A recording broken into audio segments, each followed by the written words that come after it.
In terms of strategic priorities, when you work in national security and defense, to some extent, you're always going to be driven by current events and you'll be reacting to the most immediate challenges. But at the same time, as the name also says, Australian Strategic Policy Institute, we don't just give analysis, we're also in the business of looking at things strategically, which means adapting a more, I guess, forecasting perspective, not as in we're having a crystal ball, but identifying trends and trying to project them forward and give advice that's taking into account a more long-term perspective and the possible consequences and looking at different options. And so in terms of world events, there's obviously the ongoing Russian war, there are ongoing cross-strait tensions, there's a defense strategic review happening. And so those are some big things that are new developments. There's continuous improvement, partnerships, and continuing to build the good relationships we have with alliance partners such as the US and the UK, also through the AUKUS alliance, and some new partners or ongoing relationships with other democratic countries and value partners. That will be one of the priorities, that we're together facing some of those challenges. It sounds like a cliche to say, we live in a connected world, and so the solutions have to be connected, and that geography is no obstacle. But actually putting skin on that is something that it takes some work.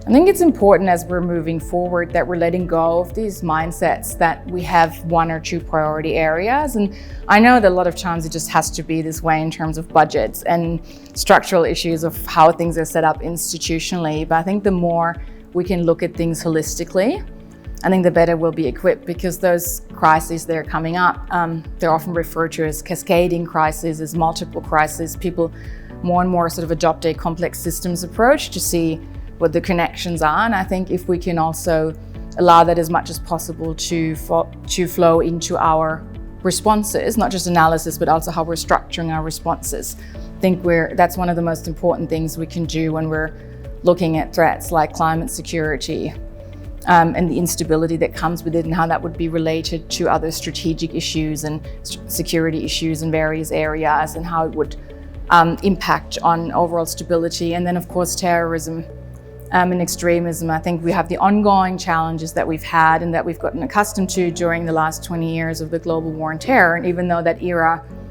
has thankfully concluded, at least in name and the parameters, but we still have the same challenges. But I think we're starting to see that they are connected, and that there's not this one silo that says great power competition and there's terrorism and that's homeland security, and we're dealing with that in a different way. And there's cybersecurity, and that's a different area, that it's just a lot more cross-cutting.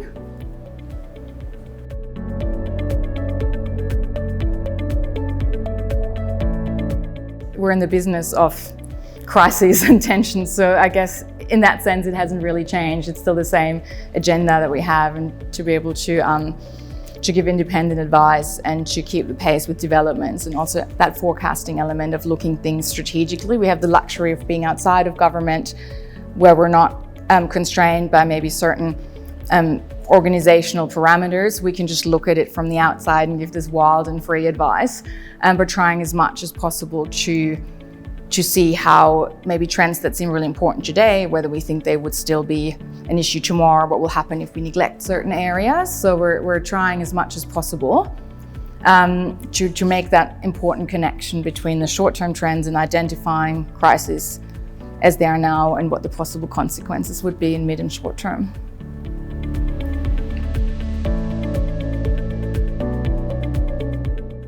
I thoroughly enjoyed each presentation that was occurring in my stream, and the really good audience questions. But I have to admit that the panel discussion was the most engaging for me, to really see the perspectives of our agencies, of the AFP, and also a Department of Prime Minister and Cabinet, and seeing the responses and how much thinking there has to be for how it affects the whole of society as well. I think that's one of the issues, that yes, law enforcement deals with the pointy end, so does intelligence, and we're getting to that bit in extremism and terrorism. That's just the security bit, what can be criminalized. But at the same time, we're dealing with conversations that are happening in a classroom, especially as we're having this shift to different manifestations of extremism, where the end point wouldn't be that someone ends up in the caliphate in Syria or joins, the conflict in Afghanistan, but we're now having these ideological extremisms, and they're defined as nationalism and racism. That's not necessarily something that is in itself extremist, because people have those attitudes and they're part of life and democracy and their contestations. But then seeing how much of the work of the security work of our agencies also has to play in that space, and the challenges that come with them, and also what we can do to make that job easier for them, but also the responsibilities of seeing national security as more of a whole of society task.